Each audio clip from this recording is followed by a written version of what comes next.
Digital 410 Productions proudly presents the What's in Your Head podcast.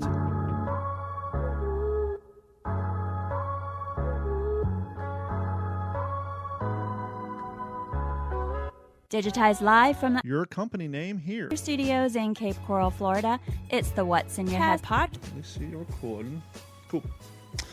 What's up? What's up? OG5. Welcome to another episode of the What's in Your Head podcast. I think this may be a rare, if not a first of its kind, an episode with me and just Mr. Morgan Long. Morgan, how you doing tonight, fella?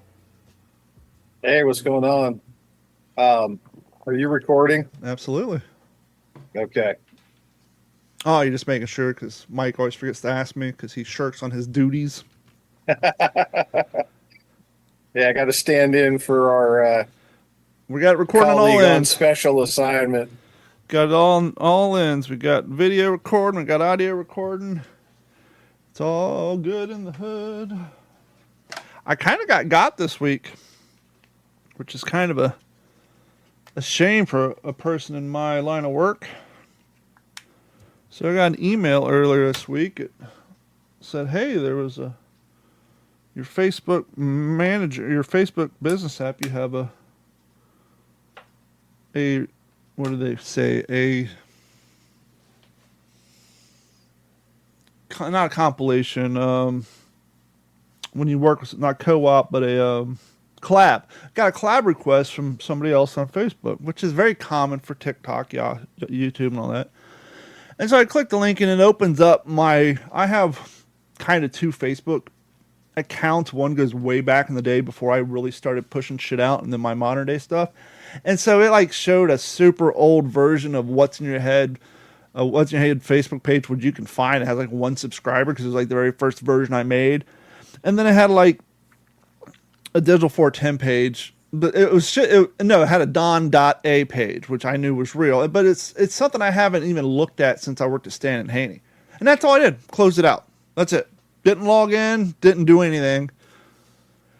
And on Monday, I got an email from Bank of America saying, "Hey, we've seen some fraudulent activity in your card. Someone on Facebook tried to charge $1, which is the telltale sign someone has your debit card information, and they just want to charge $1 to see if it gets declined because there's no threat of something happening, I guess, in their eyes." But this has been going on. This is the key indicator of a stolen credit card when someone tries to either buy a soda, like you're in Florida and someone in New York at a bodega tries to buy a Mountain Dew, just some low-cost thing that won't raise a red flag if the card gets declined. I was like, okay, so, and it really wasn't a big deal because my debit card's so fucking old, the chip barely works, the tap to pay is and furthermore, I use tap to pay on my phone more than anything. So anyhow, being an IT guy, I trust but verify. I'm like, well, I'm not going to open this email. So I go to my Bank of America app on my phone and boom, you're locked out. Okay, cool, whatever. Call them up. Credit card disabled. No big deal. They issue me a new tap to pay number. New debit card's in the way. No harm, no foul. No fraudulent charges. So today at lunch, you're getting old when your favorite part of the day is your nap. We've talked about it briefly on the podcast, but I have my own office and I have blackout curtains. I'm a World War II reenactor from 12 years, so sleeping on the ground is nothing new to me. I have a book bag and I got a dog bed and a blanket in my office from when the dogs used to go there, and I get an hour lunch. So sometimes I'll take the 10-minute run down to a burger joint, give me a burger, come back, put my book bag down, put the dog bed on it, lay the blanket out, put the hood up my sweatshirt, turn off the lights, set my alarm clock, lay on the concrete floor, on that office grade fucking carpet that has no padding on it, crash out for 30 minutes, 20 minutes. Sometimes I'll skip lunch altogether and, crash out for an hour. Nothing. And the cool thing is since you're sleeping on the ground, it's not like you're going to go into such a deep trance that you're going to sleep through your alarm and wake up, you're dozing off and waking up at the slightest sound. But I've been doing it for a few years now. Boss don't care. No one cares. I've never overslept. I set my alarm. I wake up 5 minutes before my lunch is over. I go take a piss and clock back on. And so today I'm snoozing and my watch is vibrating. Blah, blah. I'm like, what? I ignore it and my alarm clock goes off. I got 5 missed calls and a text message from Bank of America, but this time it's flagged by T-Mobile saying potential spam. And it said, "This is Bank of America. Your account's been compromised. We need to verify if you're trying to transfer $9,999. The joke's on you. I ain't got nowhere near that kind of money in my bank account. There's the biggest red flag right there. And so my phone rings again. I answered the phone. Some dude. "Yeah, hi, this is Steve from Bank of America. You may just notice we sent you a text message saying that someone's trying to transfer." I was like, "Don't worry about it, Steve. This shit's taken care of on Monday." "No, sir, your routing number has been compromised." I said, "Well, that's cool. I don't answer phone calls that I get outgoing. I'll hang up and call Bank of America directly." Click, call Bank of America. As I thought it was a scam. The one on Monday for the dollar was, so basically the guy calling me was probably the guy who has my old debit card number, trying to get my routing number, trying to spoof me out of that. But it's like, nah. So it just goes to show you, I mean, something as simple as clicking a link to a legit Facebook page can fuck you up royalty. So just be super careful. And I'm the guy who literally takes weekly micro training videos on social engineering and the latest scams. And, you know, I can usually catch them, but boop. So it's like, there you go. That's all it takes. Yeah, we have a whole department in our company that does nothing but phishing emails. And last go around, they got me. Made one that it looked like it was coming from my boss. Mm-hmm. And it was something congratulatory, and I should have known that my boss wouldn't have said anything nice. So, first indicator. Yeah, well, we actually do that. Part of our company, we send out phishing campaigns, and it reports back how many people click on them and all that. We get reports if you have a file on your computer that has passwords in it. Call you up, say, "Yo, dude, delete that shit, put it in password manager." But so I guess maybe I had credit cards on the mind, and we all know that I visit the same Publix every day for the last 12 or 13 years. Now, the advantage of visiting the same Publix every day for the last 12, 13 years is you see them come, you see them go. I remember she was the store customer service manager up until a few months ago. She transferred. I remember when she started working there in like high school. Not that I ever talked to her, but I just remember seeing her, and I've been going there so long now. She's like the customer service manager in her 20s, and so this was yesterday. So this was post debit card capture, pre scam phone call today.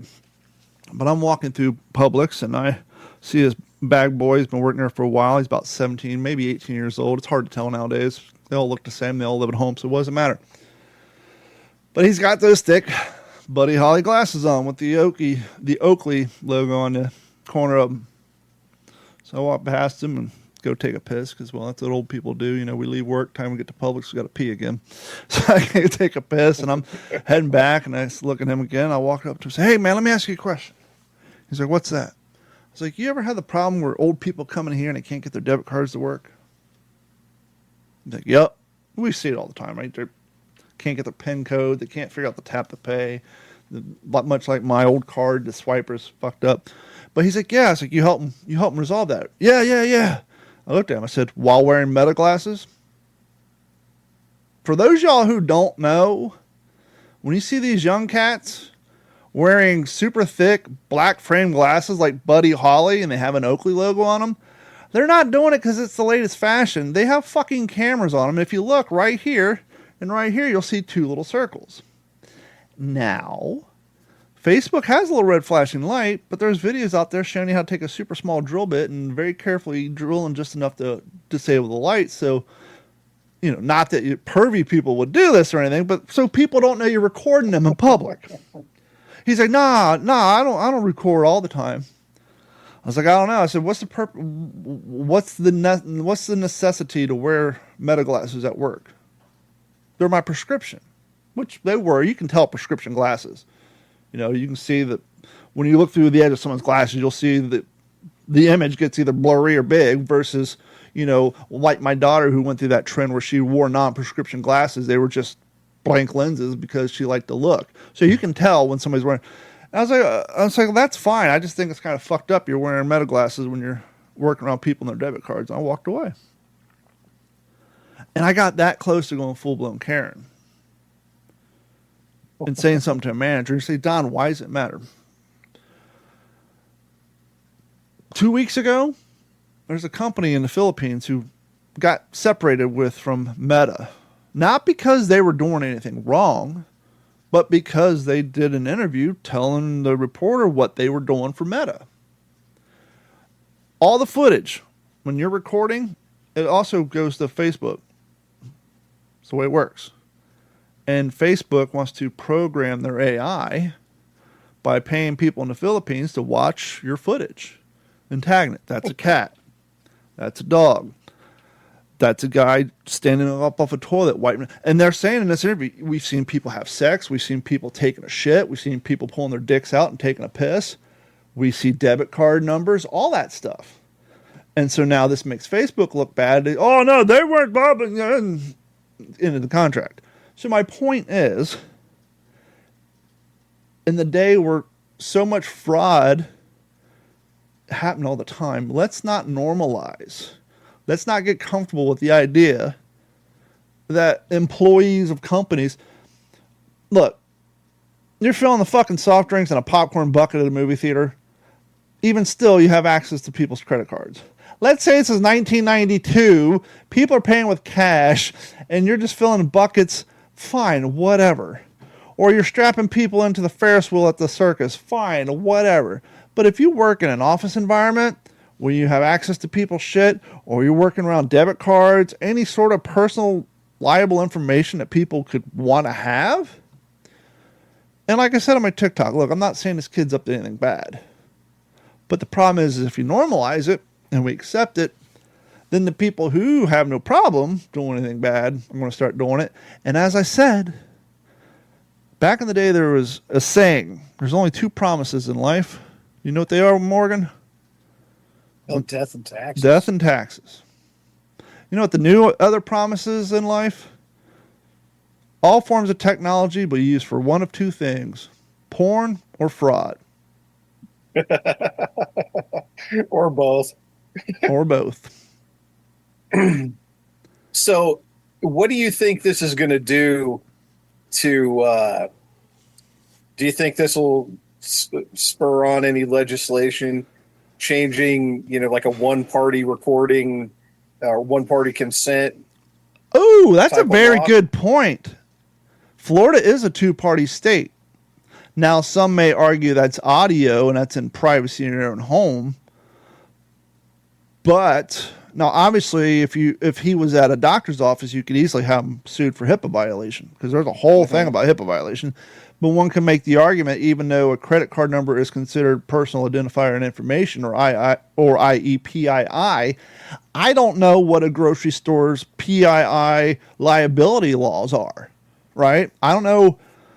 And to your point, sure, they will, but they move at the speed of government.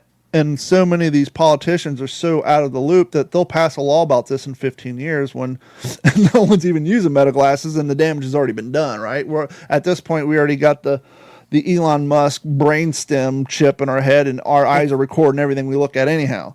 That's when they'll get around to passing the no meta glasses thing. Yeah. Well, I had an employee who had a pair of them, and I told him he couldn't wear them. Yeah. And he's like, well, I use it because I don't know the products that we sell. And, when I'm good looking news, at I got a fucking catalog in the back, or you can use the website on your cell phone. Well, and that's exactly what I told him. I said, I don't, I said, at the very least, you're going to put them away when we're having a conversation because I don't consent to you recording me.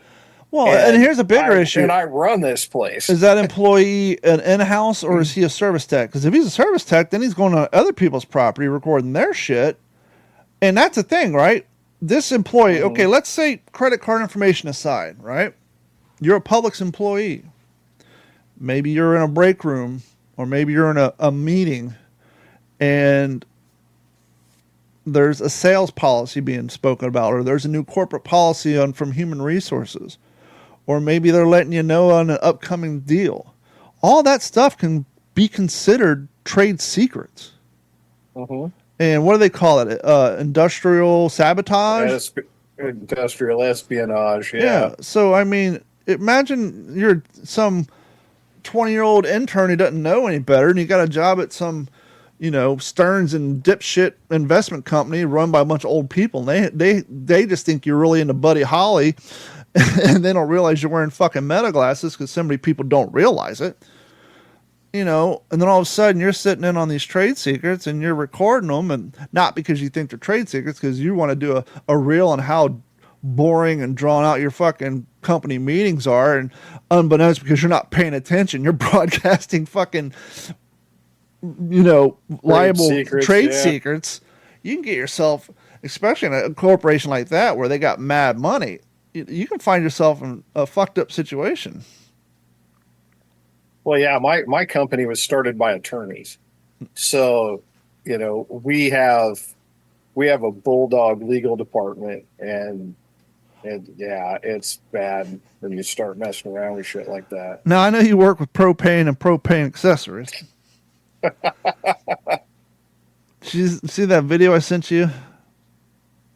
Oh yeah. How do you? I'm torn? almost not even.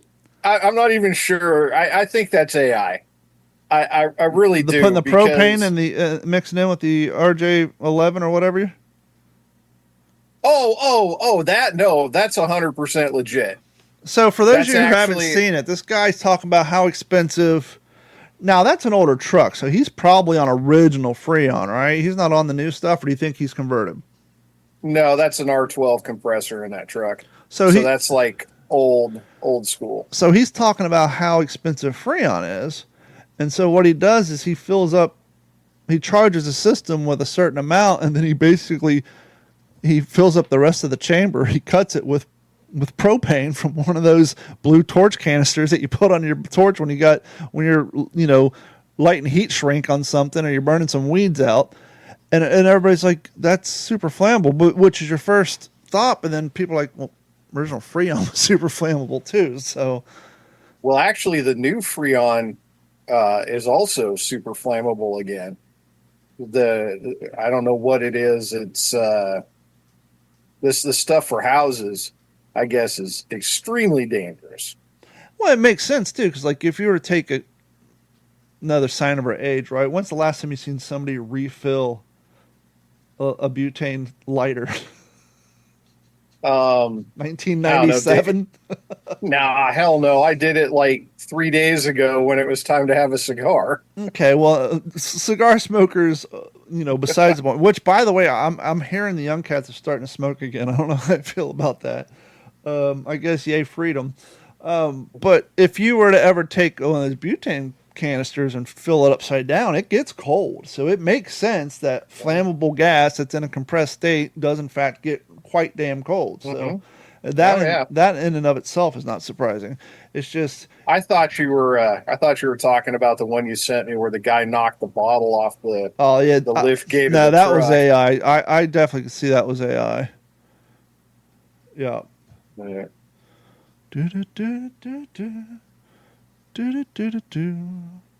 So what's new in your part of the world, fella? Nothing. We've had beautiful weather. Well, we had some pretty heavy rain, and next state over there were some pretty bad tornadoes. A couple people died, so that's not any good. But we're having a little late spring weather, and it's been pretty cool. Speaking of rain, we are in one hell of a drought down here in Florida. And so much to that point, along with all the data center woes and all the AI centers that's making all the news.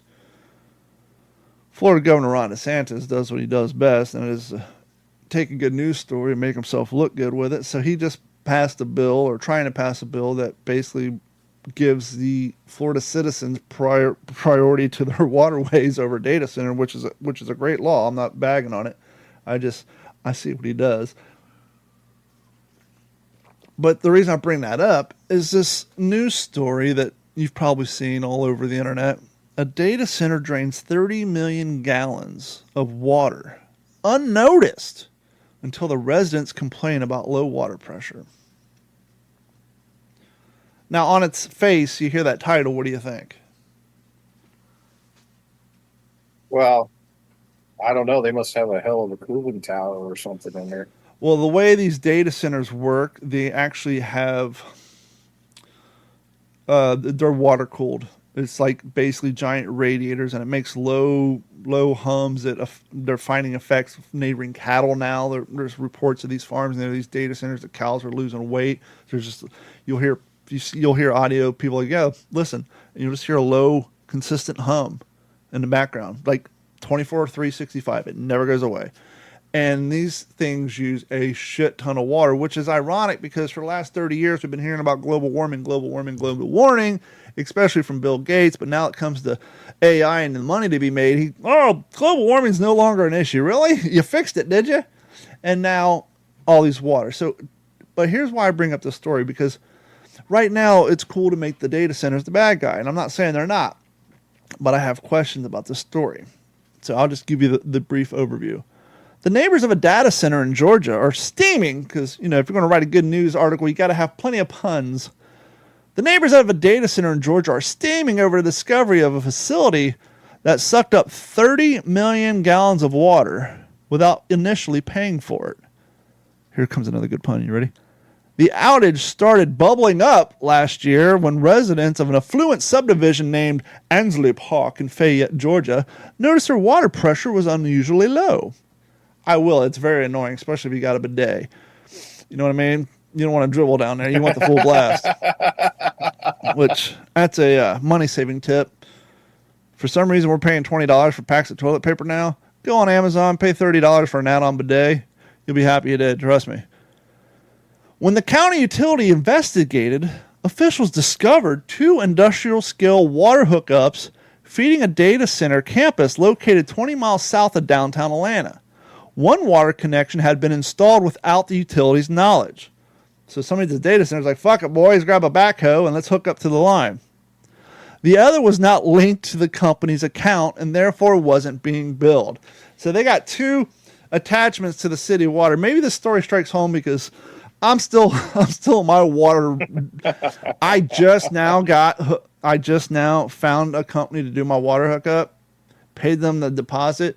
And Cape Coral's building code compliance is so behind, 10 to 12 week lead time before my permit is issued and work starts. Oh, wow. That was been like 3 weeks. I got an email on Monday. Today's the 14th. Work is scheduled to start on the 27th, Morgan. So, what's up, everybody? I hope you're enjoying this content. Listen, do us a huge favor. As you know, we here at D410 Media, we use a lot of Cast King products. We love Cast King, but we want to share those products with you. So head over to d-410.com/fish. Click on the link, go visit Cast King's website and their ever-growing catalog of fishing gear, apparel, plus much more. They got everything from shirts to fillet knife kits to line spoolers, fishing rods, everything you need, hats, sunglasses, everything you need to go fishing at a super affordable price, quality stuff. We've been using them for over 4 years. Like, subscribe, and please go to d-410.com/fish. Thanks. Which, by the way, another law Ron DeSantis is trying to pass, which is another great law. No more building permits required on jobs $7,000 or low. Well, that's interesting that you bring that up because I heard an ad on the radio station in Mississippi outlining what needed permits, and plumbing was like under $10,000. You didn't need one. Basically it was like this whole, broke down every type of thing. And it was very reasonable. Yeah. And perfect example. I moved into this house 13 years ago. At the time, a vinyl privacy fence cost $5,000. Nowadays, it probably costs $7,000 with inflation. But even back then, I had to have a permit. I had to get a building permit from the city, which I'm sure wasn't free. I'm sure it's built in the cost of my fence, so I couldn't tell. I'm sure it was probably about $150. A building permit to have a privacy fence put up on. Now, I didn't have to have a building permit the 3 times I rebuilt it after hurricanes, but nonetheless, that first time. So it's perfect. I'm sure I could have saved probably $200 on this water hookup because it's two different. It's a water hookup and a sewer hookup, two different permits. Too bad it's not July 1st. I could have saved some money on that. But anyhow, so that's kind of cool. That's happening here too. But back to the story. When the utility company initially, we already did that. All told, the developer, Quality Technology Services, owed nearly $150,000 for using more than 29 million gallons of unaccounted for water. That is the equivalent of 44 Olympic-sized swimming pools. Now, I'm not going to read the rest of the story. Let's just say after someone pulled a Freedom of Information request, posted on Facebook, as it does, once something gets some negative attention publicly, then, oh, our bad, they paid $150,000 and moved on with their lives. But here's my question, right? I'm not a water reclamation engineer. I've never worked at a water plant. Maybe Morgan knows, so I'll ask you. Morgan, I know some towns have a water tower. Let's just ask. What is the average capacity of a standard water tower in an American town? Most standard municipal water towers hold between 250,000 and 1,500,000 gallons. Smaller towns may utilize tanks as small as 50,000 gallons, while major urban systems can exceed 3 million gallons.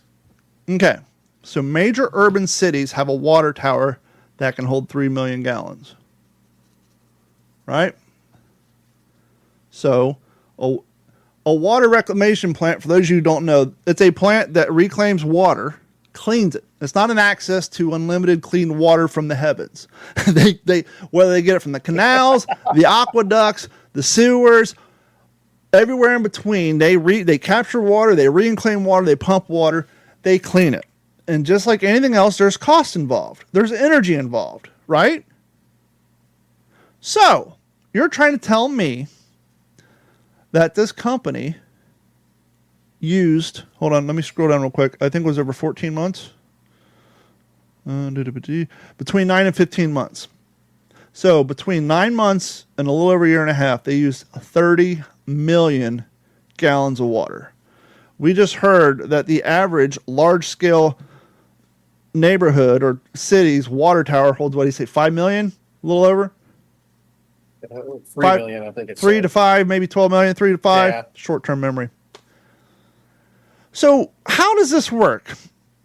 You clean water, whether you put chlorine in it, I'm sure they heat it, run it through some systems, but there is a per gallon cost that they pass on to you, the consumer, which just like any other business, most businesses would, I'm sure, increase it by 30%. It's a water company. I'm sure they increase it by 150%. So you're paying 150 to 250% increase over what the root cost of that water purification is and sent to your house.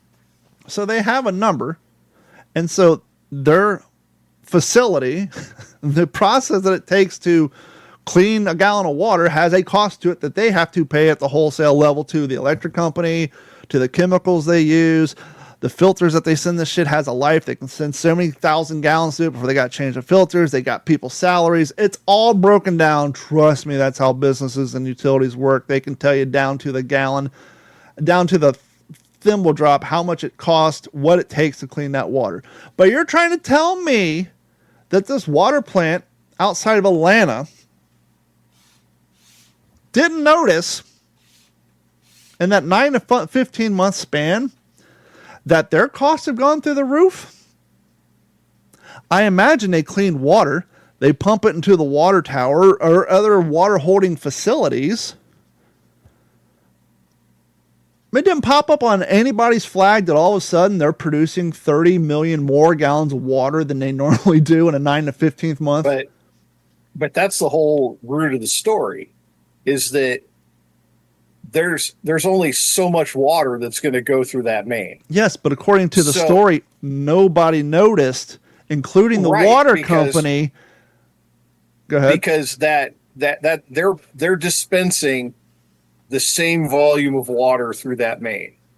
So the data center's taking it away from the people in the neighborhood. That's why their water pressure is low. So it's not like they're dispensing a higher volume of water. It's just there and it's going, and it's going to the data center instead of the houses. I can see what you're saying, and that would work if we're based on the fact that previous to the building of the data center, this water reclamation plant could only put out just enough water pressure to maintain the existing community.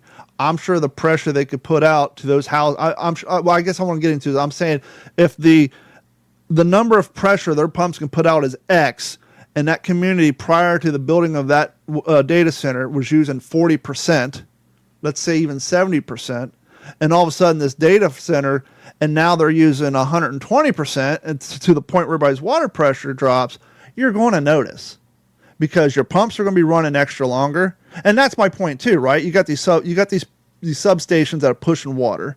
No one at the water plant noticed, hey, we're moving large quantities of water. We're cleaning large quantities of water.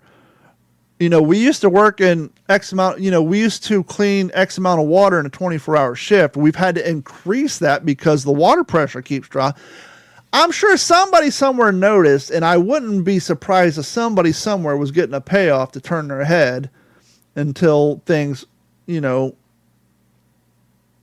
don't know. It just seems weird that nobody noticed. And if that is true that nobody noticed, then perhaps you need to get some new eyeballs into that water plant.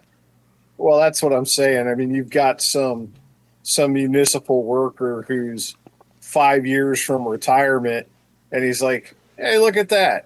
Yeah, I'm going to get in trouble. Yeah, but what about the accounting office, the people who have to pay for the electric, the people who have to buy the chlorine and all the different chemicals and all that stuff? I don't know. It's a lot different when it's not your money. I don't know. But that's a very good argument. But even if that is the argument, that still comes back to my point. Well, if no one did in fact notice or report it, then you need to hire a new group of eyeballs because and to that point, what's happening in other places is these increases are being passed out to the consumer and not the data facility. So now the electric spikes, the electric power plant can produce enough electric, and then you're much like the perfect example.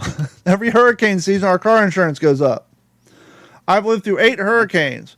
I've only had one insurance claim in all that time, yet every year my insurance went up. Why is that? Because to pay for all the claims. And so these huge data centers move in, they start using up more electric and more water, and instead of them paying for it, paying their share, they're paying theirs plus everybody else's shit goes up, which is kind of fucked up.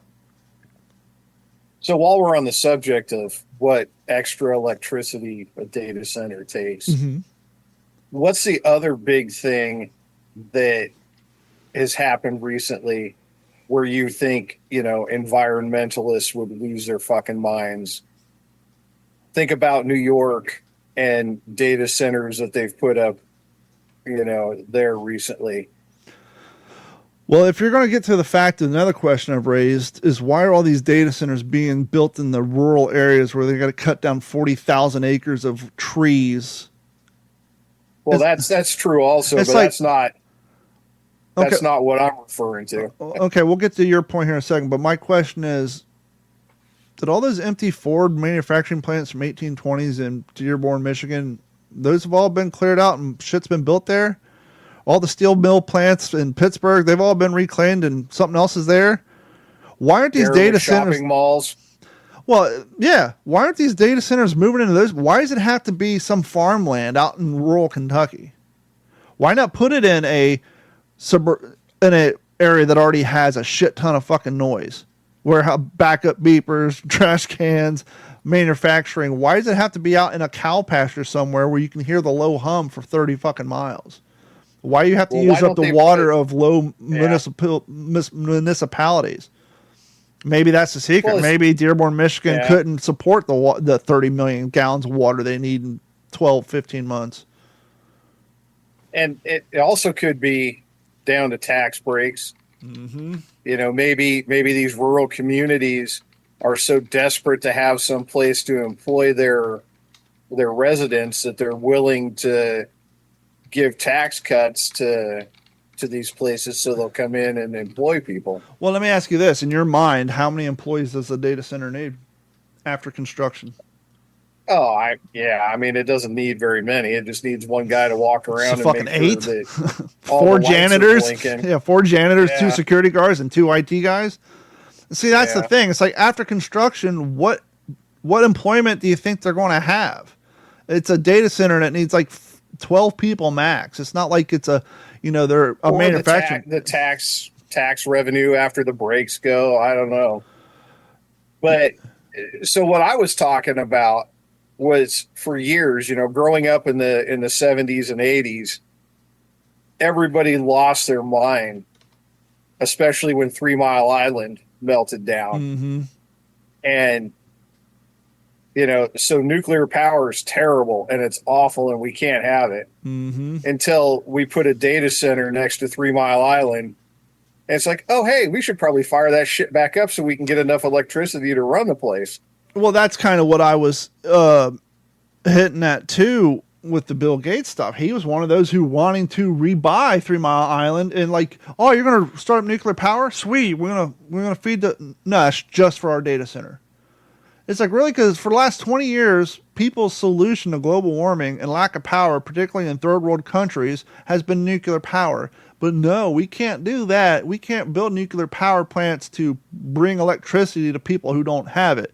But when it comes to firing up fucking a server farm so we can make anime cartoons and I can make thumbnails for my YouTube videos, let's get to it. It's like, come on. Yeah. Okay, here you go. This just came out 2 days ago. You probably haven't heard this story yet.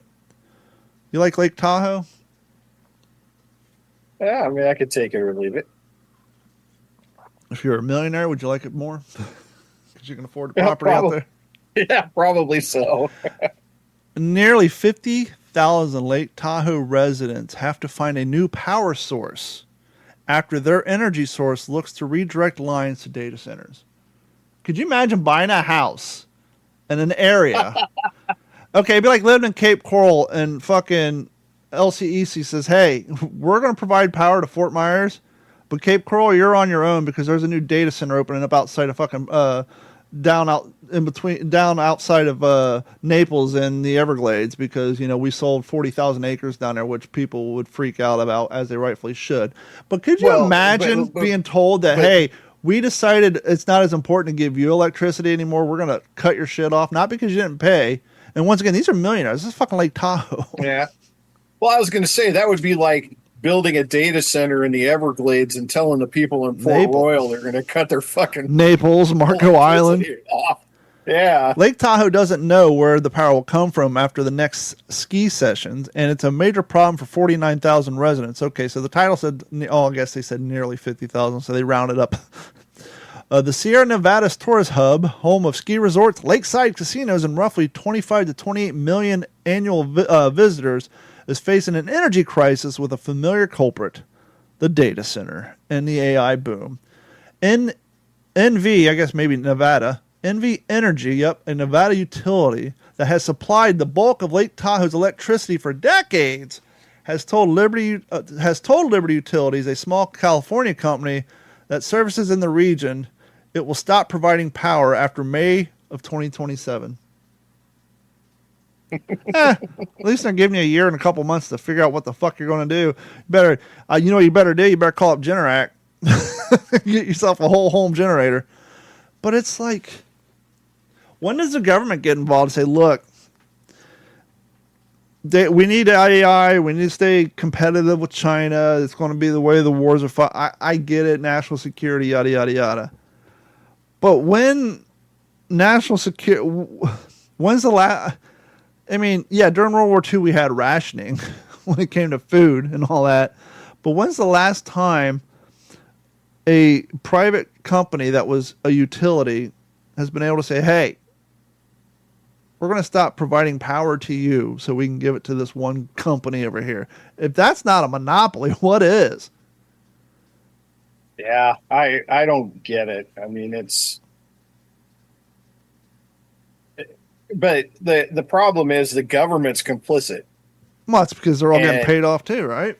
Well, yeah. I mean, the power goes to the highest bidder, figuratively and literally. Okay, we're going to change the subject a little bit, but it kind of has to do with using your power to earn money. Now, we all know it's kind of shitty that the Congress gets to do insider trading and not get arrested like poor Martha Stewart did. You know, she had to serve time. Nancy Pelosi could serve some time, but that's another story for another time. How do you feel about special forces operators making bets on prop websites to the tune of, what was it, $430,000 that the dictator of Venezuela is going to get kidnapped like 8 hours before it happened, now you can't. It's not illegal yet. They're working on it. I don't know. I'm not a special operator. Maybe there's something in the handbook you sign when you're at that level. Yeah, no, that guy actually went. I think he went to jail. Well, you know why he went to jail, though? You know how the story broke? Because the prop site didn't want to pay out the bet. Oh, okay. To me, that's where I have a problem. You can't say on moral grounds. You're a prop site for degenerate gamblers. You have no moral standing. So now to say, on moral grounds, we don't think it's right that he makes money off of this person, that's fine if you're anybody else. But you run a prop website allowing degenerate gamblers, and you took the bet. Yeah, I mean... And you don't want to pay out? Wrong. Now, if you're a degenerate gambler with any morals whatsoever, you should refuse to use that prop site because, you know, to me, that was like... you know what that was like to me? Robinhood, GameStop. Remember when the GameStop was going to get short-sailed and then all the nerds found out about it, so they all started buying stock and it fucked up everything because the people who short stock shit lost a shit ton of money and it fucked the markets up for months. Yep. Robinhood, the stock market investment app, started selling off the GameStop shares of their users without permission in order to prevent. It's like, I'm sorry, what? You're selling my stocks without my permission, without asking me? I actually had signed up for Robinhood back in because Haney was using it and he was trying to get me investment stuff. After that, I was like, I'm not going to give these fuckers my money. They're going to decide when they can sell my stock on moral grounds. Yeah. So I don't know. To me, that it's just like. But one can make the argument if Congress can insider trade, Nancy Pelosi can make millions on the knowledge that she has. Why can't this guy, who, by the way, what if he would have died? Maybe he looked at it as an additional life insurance. I died. The boys completed the mission. I get paid out. My wife gets some money. She's taken care of. It's not like this is a guy going out literally putting his life on the line, doing the most dangerous shit. Forget crab pot setting. This guy's a special operator flying into Venezuela in the middle of the night to take out a drug lord and a dictator. I mean, if we're going to arrest him, we have to go after the politicians. I'm just saying. Yeah. I personally don't have a problem with it. I mean, we all use our knowledge in one form or another to better ourselves. I guess the argument can be made, it's the devil's advocate, is he's basically he's jeopardizing the mission if someone at that prep bot that site would have posted that, and all of a sudden now the president of Venezuela is like, wait a minute, is there something going on I should know about? You know, you're giving away potential secrets. You know, you're potentially compromising your mission if that bet would have gotten out. But other than that, who am I to say? What the hell's that? Oh no! Stop. So I did see a thing on the Chiron the other day that they're closing Alligator Alcatraz. Good. I don't know if you've heard anything actually. I haven't heard about it. Now, for some of you saying good, what are you an anti? No, I said this originally, and I'm sticking by it. To me, it has nothing to do with politics. I'm a guy who's lived in Florida since 2003. Never did anything with it. 5-6 years ago, I started kayak fishing, and I started realizing how polluted our waterways are around here, particularly in Cape Coral, where all of our streets, water drains go into the canal. So anytime it rains, all the 2-liter bottles, all that shit ends up in the canals. The Everglades is supposed to be somewhat of a sanctuary-ish. You know, it's supposed to kind of be protected area. At least don't go down there being dicks. You're trying to tell me that having a facility with that many inmates, that many guards, the logistics that necessitates supporting life of that magnitude, that's a lot of food supply, that's a lot of waste, you got laundry. Just the environmental impact on the Everglades, even, let's say it wasn't Alligator Alcatraz, let's say it's a ski resort, let's say it's a mental health facility, let's say it's a world's largest drug rehab, and everybody there wants to be there to improve their lives. I would feel the same way that you putting us in the middle of a place that's supposed to be our Everglades, right? You wouldn't want to put a prison colony in the middle of the Sierra Nevada mountains. You know, the impact, the pollution, to me, is why I'm like, nah, I'm good. We don't need all the trash, the debris, the footprint down there. Yeah, I can agree with that part of it. But well, I guess technically, if the borders are closed and illegal immigration has gone down, and we've deported the people we've already been holding, then I guess it would no longer necessitate the need to have a facility to house all these immigrants if they're gone. yeah, and it doesn't make any sense to have one, you know, that far away from. I don't know. I mean, you've got I guess the whole Cuban refugee aspect of it, but I mean, when I think of illegal immigration, I mean, I think of Juarez and, you know, Brownsville, Texas, and places like that. So to, you know, drag people all the way here from there doesn't make a whole lot of sense to me. Yeah. A lot of it was optics, publicity. All right, let's put them in a place where they can't escape from. What is that saying about your holding facilities, right? What, you can't put them in? You can't put them in a tent city outside of where was that place in California where he would put the inmates in pink jumpsuits? Oh, Maricopa County, Arizona. Well, you can't put them out in Maricopa County, Arizona. You're afraid they're going to jump your fences and get out? What is that saying about your ability to maintain a perimeter? Oh, we're going to put them out in the, because that was their excuse, right? We're going to call it Alligator Alcatraz. If you escape, you're just going to get eaten by an alligator. Well, they shouldn't be fucking escaping there, fella. Yeah. Well, I mean, the only one that should is the guy that, you know, trains the warden's dog, like that Blake Shelton song. Yeah. Big Red or Old Red.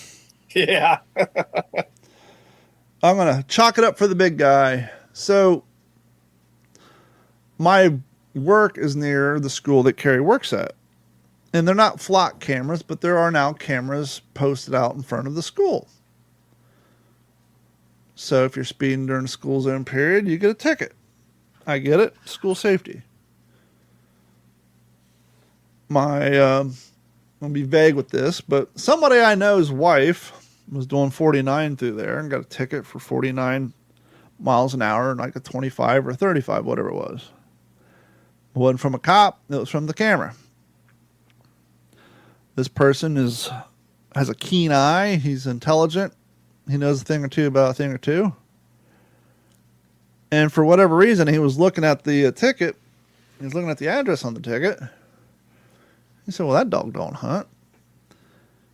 Got on the old Google Maps. The address was wrong on the ticket. Said it was like at the 4100 block of this road when technically it was like at the 3200 block. So he started doing some research and found in the state of Florida, whenever you're writing a ticket under this particular statute, certain things have to be provided, and one of those things is the address in which the offense happened on. It's a non-starter. It has to be. He's a man of means.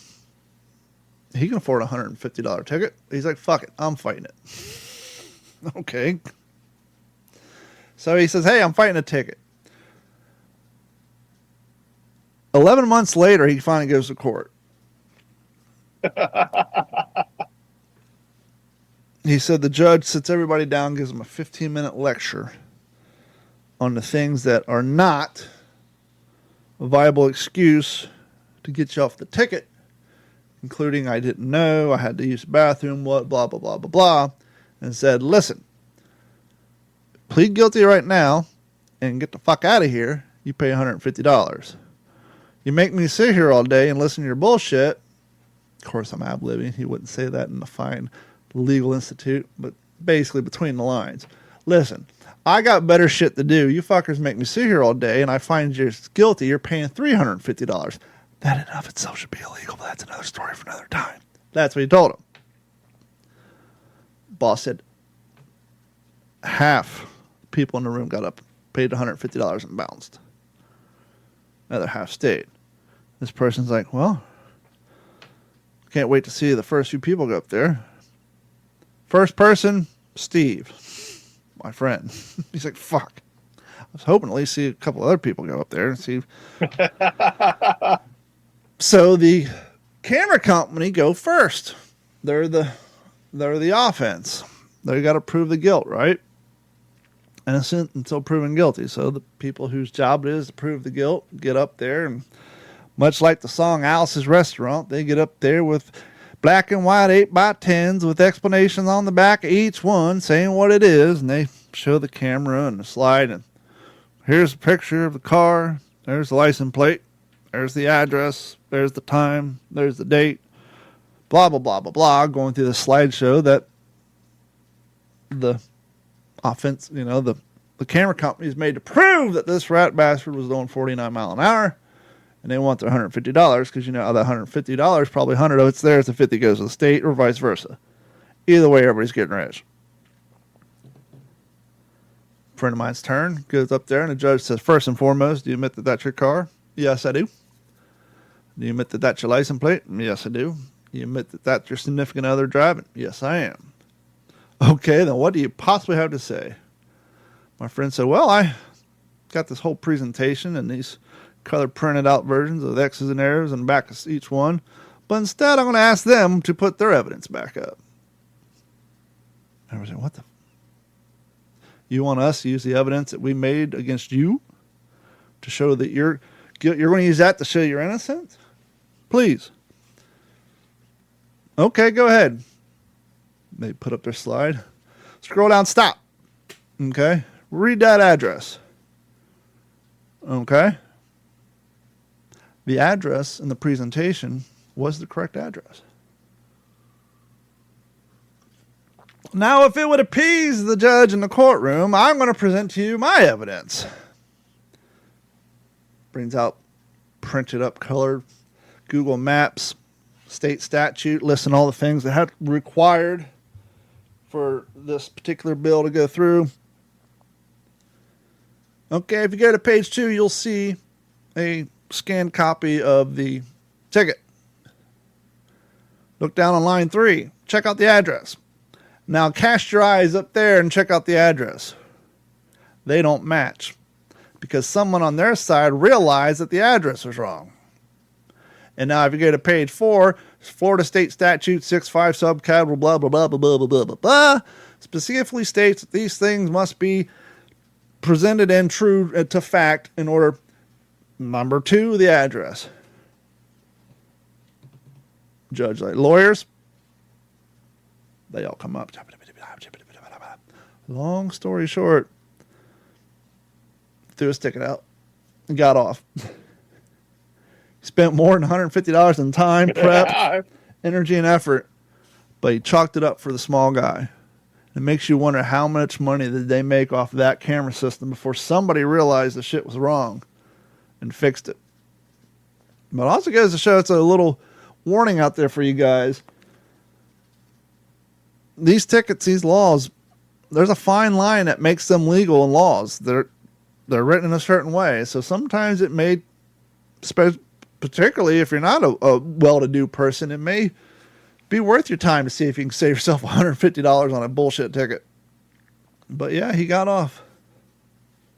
Well, I don't know. I know that, gosh, 30 or 35 years ago, Oregon had photo radar vans. They didn't have like pole mounted cameras at the time. It was just a city of Portland police van that they would set up with a radar gun and a camera. And, if you were speeding, it would take your picture. And a lot of people challenged it initially as, I can't remember which amendment it is off the top of my head, where you're allowed to face your accuser. Yep.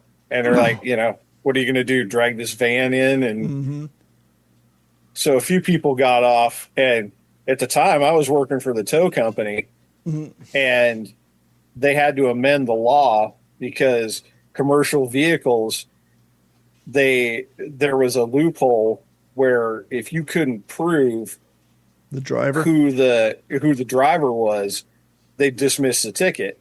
And my boss, of the 14 photo radar tickets that I got personally, they would just submit them all and say, yeah, I'm not sure what driver was assigned to that truck that day. Yep. Even loophole, though, baby. we were assigned to the same truck every day. And he actually hung them all up in the break room because I was the leader Well, with shame. 14. But But God damn it, you were on every job on time at every time. Never late. well, and that's the thing. I mean, like the regular police officers gave us a total pass because they didn't want to sit there behind, some derelict, broke down car. They wanted us to get there and get done. Controversial statement. I've thought about this for the last 18 years. People who aren't service techs aren't going to like it.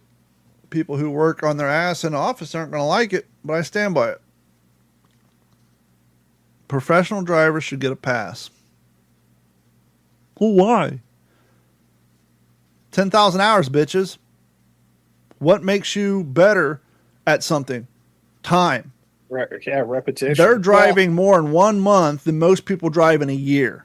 Therefore, them doing that job for 10 years, they got 40 years of driving experience on you. They know that equipment, as long as it's maintained. Trust me, I get it. Well, not if they have shitty tires. Yes. On a level playing field where everybody has brakes that are up to date, tires that aren't bald, they should get a pass because they got the hours in. They can handle their vehicle. Most of them are hopped up on speed. No, just playing. My point is technically you're probably you're spending more time behind the wheel than the cop is, right? You're literally a professional driver. You have more time in. You can travel at those speeds and operate that vehicle more safer, but safer than your standard contemporary who drives the average of 8 miles a day. That's my point. You should not full fucking anonymity, but I'm going 10 miles an hour. I'm not swerving. I'm maintaining my lane. Leave me the fuck alone. I'm going 15 miles an hour. I'm not cutting lanes. I'm not honking. I'm maintaining my lane. I'm maintaining my speed. I'm not slowing up, speeding down. Clearly, I have cruise control on. Leave me the fuck alone. Yeah. I mean, that's basically how it was for us. We basically got a pass as long as we weren't doing anything too egregious. Like the guy from one of our competitors who, quick story, Portland police love to do prostitution stings back in the cops days. Mm-hmm. And made for good TV. And they would alert us every Friday what area they were going to be doing the prostitution sting at. So I roll up one day, and one of my buddies on the police department was kind of in charge of things. And he's like, I got something special for you. I got a trophy for you. So he drags me around the back of this building where there is my competitor's tow truck sitting behind the building. And I'm like, what's going on here? He goes, yeah, we busted their driver for solicitation. So you get to tow his truck. You get to tow his truck. So we had a picture blown up like poster size of my flatbed truck with one of their wheel lift trucks on the back of it sitting in our yard. It was beautiful. I've never personally had a successful win in court, but I have by proxy. I've told a story again, but we'll just wrap up the show on this story. When I was living in California, no secret here, I've been a long time juggalo going way back. 2001, 2002-ish, ICP's The Wraith album came out. And I knew somebody who I kind of introduced to ICP, and this person drove a sweet-ass 2000 Ford Ranger Explorer XL, tiny little fucking thing. Factory radio. No subwoofers, just 6x9, 5x4, 4x5, just factory. And keep in mind, in early 2000s, a Ford Explorer Sport did not come with the built-in subwoofers like they do now. It literally just 8x10s, some 4x5s, and maybe some tweeters and your A-pillars. That was basically it. But she was driving through Westminster, California with her windows down, listening to Insane Clown Posse. Cop pulled over, gave her a noise violation ticket. She's like, I can't afford this. I'm going to go to court and fight it. She's like, how? I said, noise ordinance violation tickets, because I know. Never got one, but I used to have 15-inch subwoofers in my car. Those were designed for people with aftermarket 15-inch subwoofers, loud ass boom boom, I can hear your car 4 cars away. By law, a factory radio, Ford cannot sell you a car with a factory radio that puts out more decibels than the fucking local noise ordinance. And not only they can't, the factory radios then, they weren't going to do it. The cost for that back then would increase that would be a platinum package, not your base model LX with a gray bumper and cloth seats. She took it, went in there, said she told him just that. Your Honor, I had my windows down, my radio was up, but I got cars out in the parking lot, got all factory speakers, no subwoofer, no amplifier.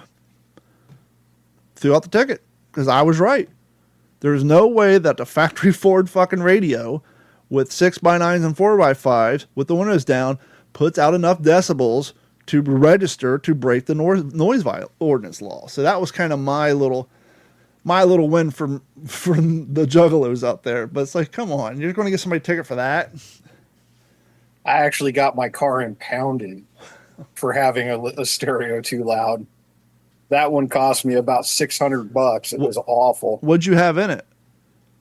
I had a Clarion CD player, 2 15-inch kickers, and I think it might have been MTX amps. I can't remember, but it was loud. Mm-hmm. And in downtown Portland, they were trying to discourage cruising. So the noise ordinance was only in downtown Portland. And this guy standing on the sidewalk in a yellow windbreaker. I'm the noise police. Points me over to the curb, and I'm like, hey, how you doing? And he pulls on his jacket, and I could see that it was a Portland police badge. Pull out a decimal reader. And he did. He said, hey, your stereo's too loud. And I'm like, yeah, I don't know about that. He's like, yeah, you don't really have a say in it. And he did. He called a tow truck, had my car impounded. It was awful. Now, as I say that, I want you guys to go back and watch the opening scene of 1984's Footloose. When Kevin Bacon is pulled over in his Volkswagen Beetle for having his radio too loud. Morgan, yeah. How many speakers does a Volkswagen Beetle have in it, factory? 1. Where is it located? It's about this big. Right behind the fucking dash. There's no way in hell. It's about that thick. And it's paper. And by the way, the 1200 cc's air cooled engine that Beetle had factory puts out 18 times more decibels than that, probably 100 times more decibel rating than that radio would ever put. Actually, you couldn't even hear the radio cranked with that one speaker unless you were idling or driving 15 miles an hour. You get that Beetle up with your windows down to 35 or 45, you can't hear that radio.